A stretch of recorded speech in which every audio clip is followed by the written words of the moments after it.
Good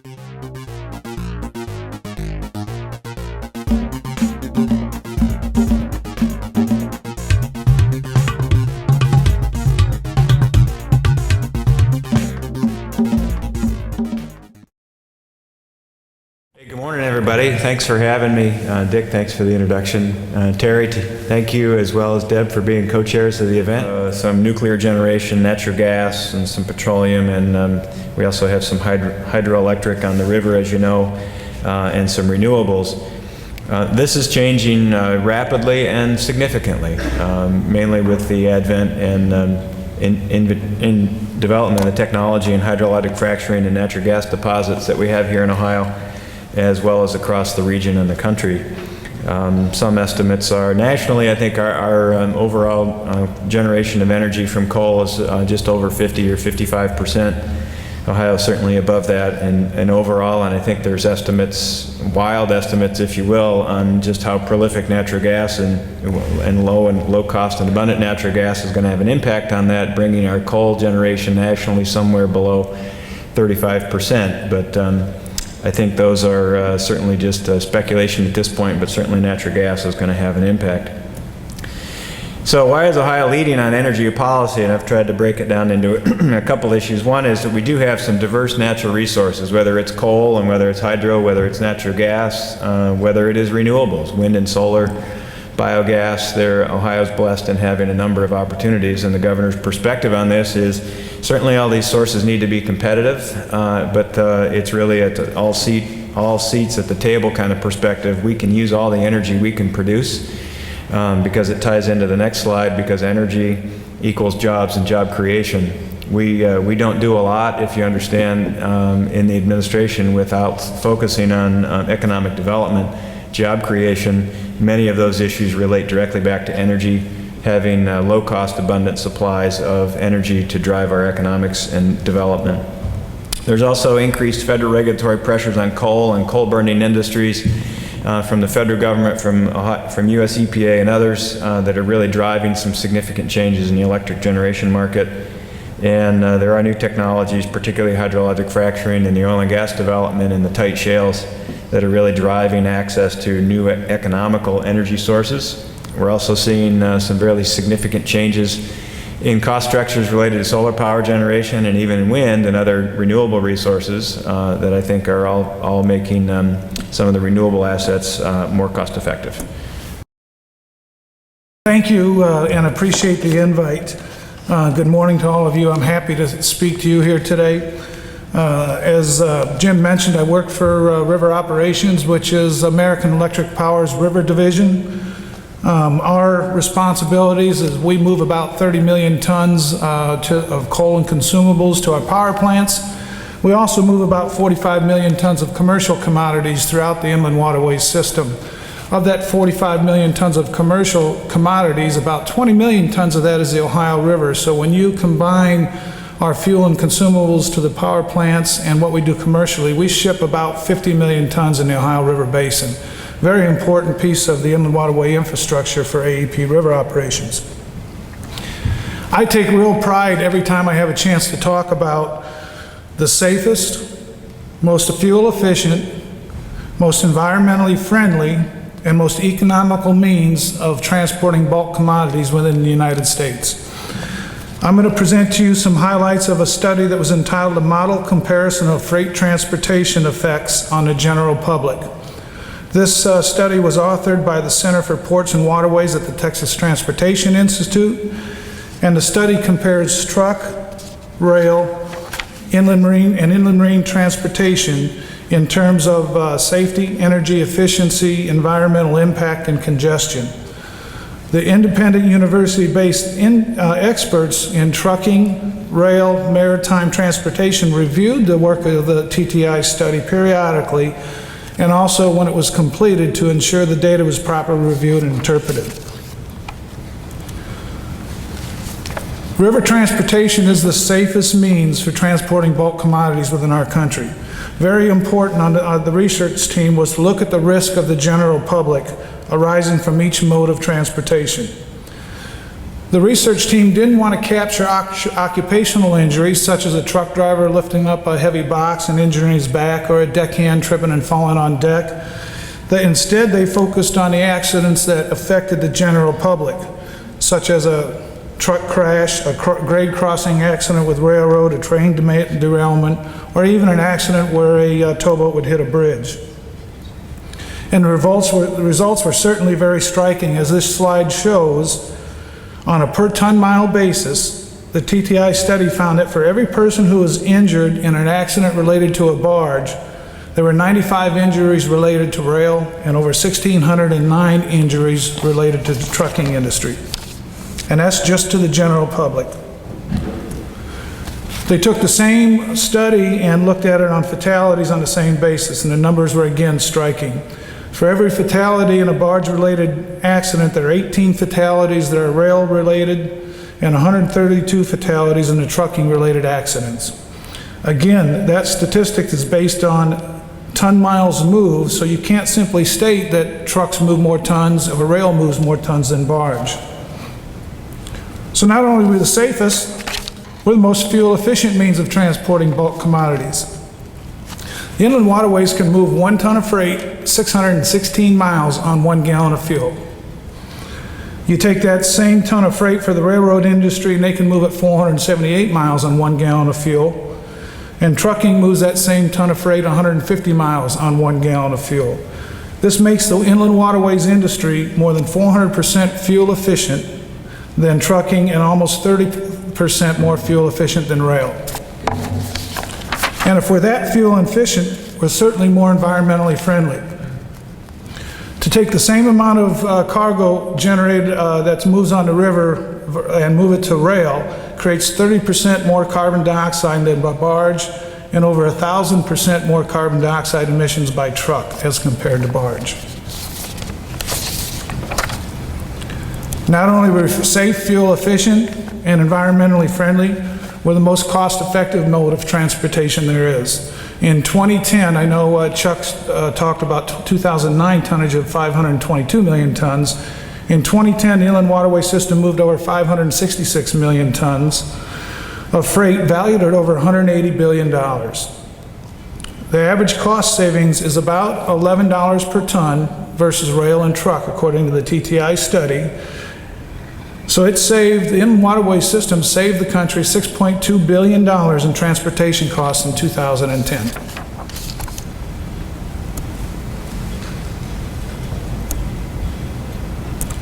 Now what did I do? There we go. As this slide depicts, and I know some of you have seen this slide, one 15-barge tow that you see going up and down the Ohio River is the equivalent of 216 rail cars and 6 locomotives, or 1,050 trucks. Now, I mentioned the 566 million tons that the inland waterways system moved in 2010. I've got no idea what 566 million tons looks like. So here's some key facts that may help put this in perspective. Keeping all that cargo on the waterways instead of our highways means 51 million truck trips that aren't sharing the road with us today. Stated another way, if we were to take all the cargo that currently moves by inland barge throughout the country and put it on trucks and assume that those trucks were distributed evenly across our interstate system, we'd have 83% more truck traffic than we have today. This assumes that all these trucks would be evenly distributed between our transportation system. Unfortunately, most of these commodities are near the river, so you would actually have a more congested area near river ports and towns. I'm with the Maritime Administration Office of Marine Highways, and one of the missions of the mission of the Maritime Administration is obviously to improve and strengthen the marine transportation system that is within the United States for both domestic and international commerce. Ports are our gateways to global trade, and we need to make sure that they are completely efficient and competitive, and that's what our agency does. Our vision for the Marine Highway Office is to establish reliable, regularly scheduled, competitive, and sustainable services to employ U.S. ships and U.S. mariners for the movement of domestic containerized freight. To date, we've spent about $130 million investing in marine highway-related infrastructure, whether it be through Tiger grants, which another round of awards has just been announced a couple weeks ago, and Marine Highways did very well with that, with a new award down in Brownsville, Texas, and at the Port of Catoosa in Oklahoma, and so there's been a substantial amount of interest and an investment on the part of the department to grow marine highways and make more efficient use of our maritime infrastructure. One of the next things we've been working on over the last 2 years has been doing corridor studies. Back in 2010, we designated 18 corridors, connectors, and crossings to highlight the availability of maritime for the movement of domestic containerized freight. Right now, water was basically used for, especially on the inland side, to move bulk freight. And because it's cheap, it's easy, it's high volume, whereas containerized goods, finished goods, pretty much move by road and rail, and water is underutilized for that. Water offers additional free capacity that just needs to be utilized. And so one of the things we're doing right now is conducting studies along the East Coast, West Coast, and inland rivers to determine the market viability of marine highways for the movement of that domestic containerized freight. These corridor studies are going to be focused on three main things: a market analysis to look where the freight's moving from, and two, what kinds of freight, what's the time sensitivity, what's the weight, is it hazmat? The high weight and hazmats seem to be the best cargoes to move via water, because it offers security for the hazmats, and it offers substantial savings, 20 or 30% savings for manufacturers for heavyweight cargoes, so they can max out those container boxes rather than having to light load stuff. The mission of the Education Fund is to fund sound science for all citizens of the state of Ohio. We have three different categories, or three different audiences that we fund. One is the general public, the second is the pre-K through university level audiences, and the third is the regulated community, where the money comes from.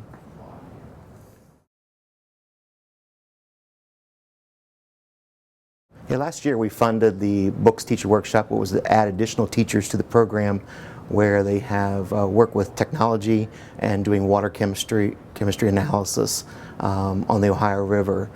The funding is going to encourage more teachers to become part of the program, and it is true to our mission, because we like to fund things that out of the education fund that are related to science, and that they're sound science, that teachers are learning to be able to take that information back to their students and teach them about engineering and science and just water quality in general.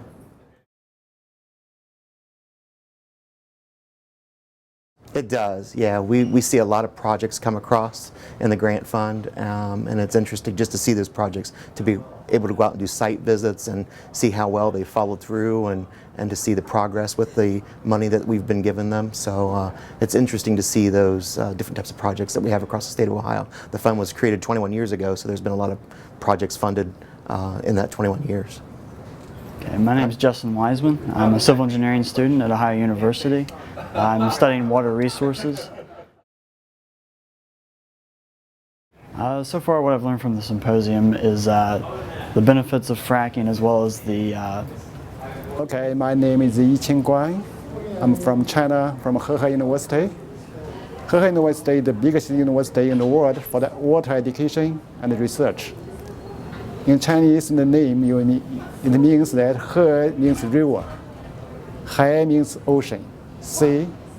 So the university name indicates that our university very strong in the water research and education.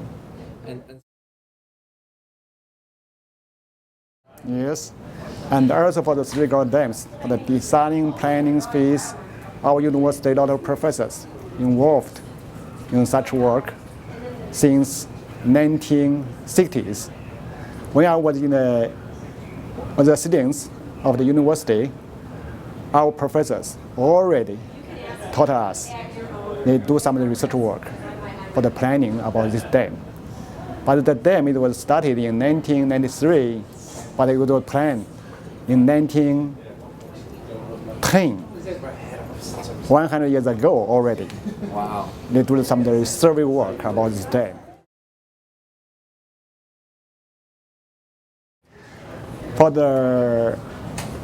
For navigation, the channel, is before the dam, is about 10,000 tons ship come from the sea to the Wuhan city, but can't go to the Yichang city, to the dam side. But after the dam complete, the water level above the dam increases. It's about more than 100 meters deep for water depth in the reservoir. And the downstream regions, just below the dam, also they have the increased water depth. So it means the bigger ships from the sea, ocean, can go to the inland.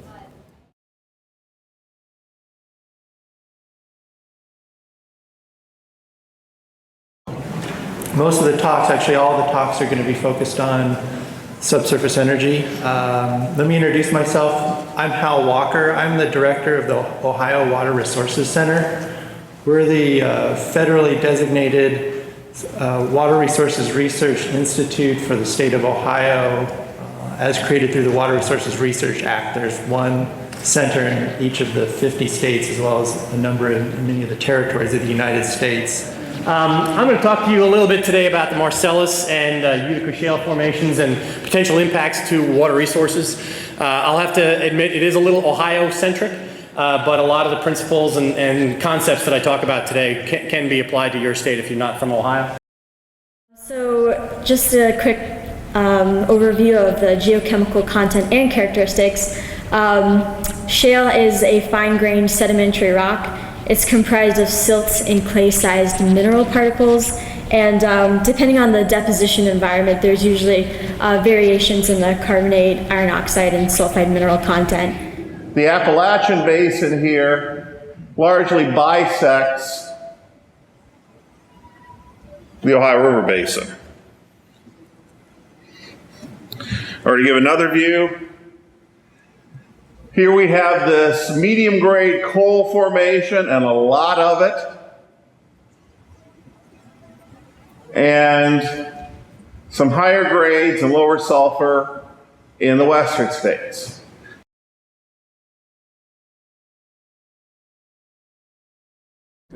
The Orbcre has been in existence for some almost 30 years. It was organized in the mid-'80s, and the whole idea was to foster collaboration between the universities and colleges in the Ohio Basin, dealing with issues of both the aquatic and terrestrial resources, and but emphasizing the Ohio River itself and the environmental and other resource aspects of the river.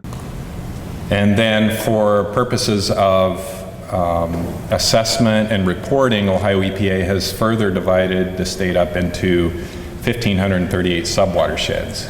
Of course, you can lump and split watersheds in any way you want, so you could use any number, but for their purposes, for reporting and assessment, they have divided up the state into 1,500, and you can see with the coloring there, you can get a sense of how many watersheds that works out.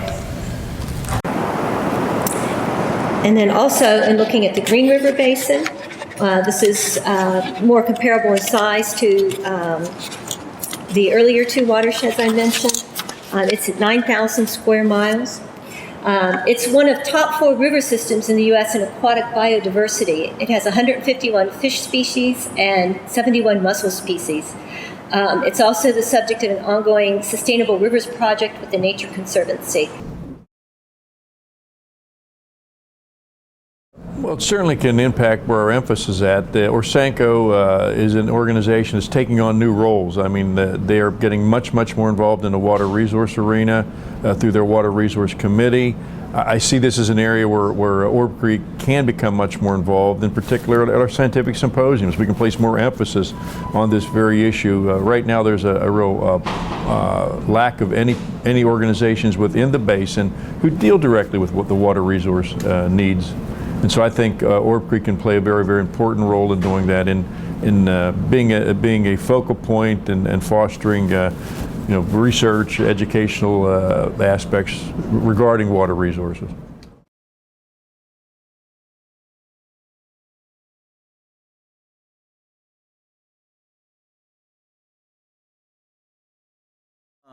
And being in the National Forest, we have the opportunity to work with the Forest Service. And so Sam went out and looked at some of these ridgetop ponds, and he's kind of a fur, fin, and critter sort of student. So he was interested in looking at some of the things that were using these ridgetop ponds. And if you look at these ridgetop ponds, if you think about it, they're ridgetop, and I'll have some pictures here, and they are right on top of the ridge, which means that your watershed is basically the size of the pond. Well, there's really been two over the past several years that are significant. The first is dissolved oxygen sensors have evolved from electrochemical sensors to optical measurements.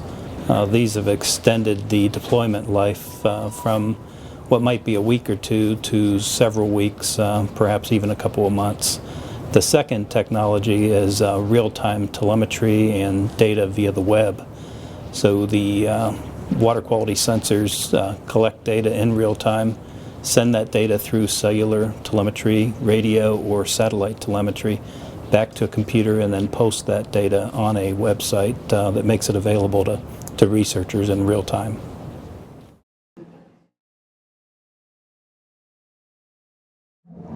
Well, I've definitely learned that there is a lot more to the Ohio River Basin than I knew about. A lot with the waterways and the different protection that they're trying to do with like the mussels that we just saw about, and some other things, just some new research ideas. How about you?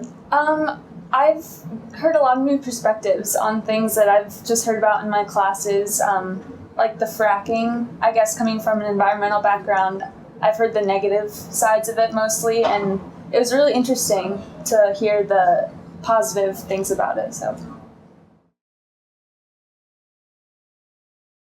Well, I definitely like the boat trip. The books trip was really fun to get to see things that they pulled out of the water, things that I didn't know were in the water, and see actually just how clean it is, which is a nice, refreshing thing to know. And also the presentations have been really interesting. Mm-hmm. Yeah, I liked the boat trip where we got to test for like phosphorus content and things like that, because I mean, we use that in research from USGS and stuff like that, but it's interesting to see how they get that data.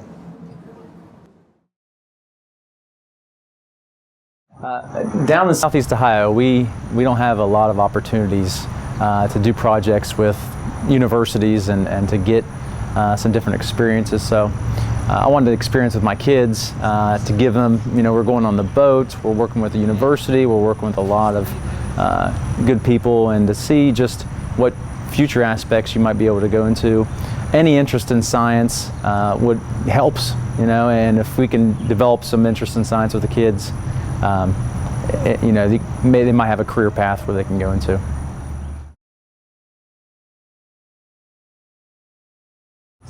I think so. It's just one small chunk of what they can go into, but if it opens their eyes to different areas, then it's totally worth it. The STEM-wise, we try to use as much as we can as far as different labs go, activities, hands-on things, and this program definitely ties right into that thought. Yeah, it's different, just like anybody. If you stand there and talk to them about it, it's not as real as if you do it yourself and in person. So it's definitely an authentic experience, and the kids really enjoy going on the boat. Unfortunately, I can't get all my kids to go on the boat, but hopefully we can bring some of the information we got from the boat back and some of the experiences we got back from the boat to the classroom.